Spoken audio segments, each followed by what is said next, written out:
Krisis air bersih. Krisis air bersih. Krisis air bersih. Krisis air bersih. Krisis air bersih. Krisis air bersih. Krisis air bersih. Krisis air bersih. Ya karena kita udah sibuk dengan kehidupan kita sendiri masing-masing ya, kita jadi lupa kalau air bersih itu berharga, kita kurang bersyukur kalau misalnya air bersih itu adalah anugerah dari Tuhan guys, kita harus menjaga hal tersebut. Oh iya, penebangan hutan liar itu juga pengaruh di kelangkaan air bersih loh. Itu kan mengurangi kemampuan hutan dalam menyimpan ataupun menyerap air yang mengatur siklus hidrologi. Akibatnya, ketersediaan air bersih berkurang dan rentan terhadap kekeringan. Seperti yang terjadi di Bogor 2 tahun yang lalu. Iya sih, tanpa kita sadari, kita itu pasti pernah boros terhadap air dan rakus serta egois. Kita juga pasti sadar kalau kita secara nggak sadar kalau kita pasti pernah namanya boros air. Nah, apa sih dampaknya terhadap kalau kita ini boros air dan penyebabnya apa? Ya, seperti yang saya jelasin di awal tadi ya, dampaknya itu bisa di kesehatan. Nah, itu dampak lainnya ada di pertanian dan produktivitas kita. Seperti yang tadi Jenny katakan, orang yang mau mendapatkan air bersih dia perlu jalan berkilo-kilometer. Nah, itu kan mengambil waktu banget ya, yang seharusnya kita bisa melakukan hal yang lebih produktif.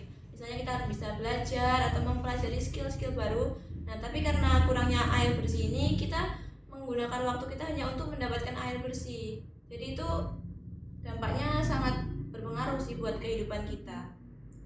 Dampak kelangkaan air bersih bagi kelangsungan hidup manusia kan pasti nyata dan juga mencemaskan.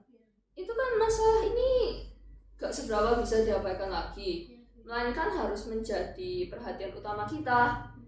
Tapi menurutku dengan kesadarannya kita sebagai masyarakat, pendidikan kita, dan serta tindakan nyatanya kita itu bisa mencegah keadaan ini yang dapat menjadi semakin buruk kalau kita tidak melakukan apapun yang mencegah ini.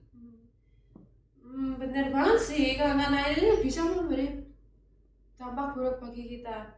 Jadi yuk kita lestarikan air bersih dan melakukan beberapa cara berikut.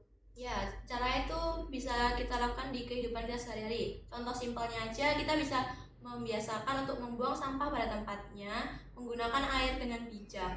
Misalnya kita mau menggosok gigi. Nah, kita saat lagi menggosok gigi itu jangan lupa untuk mematikan keran untuk menghemat air bersih, guys.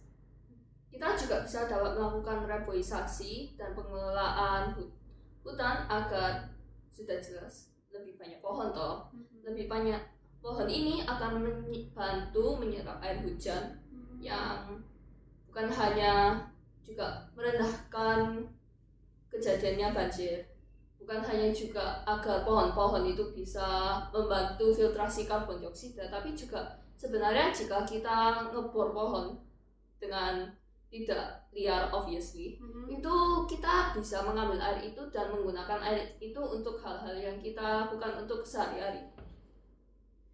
Oh iya, bisa.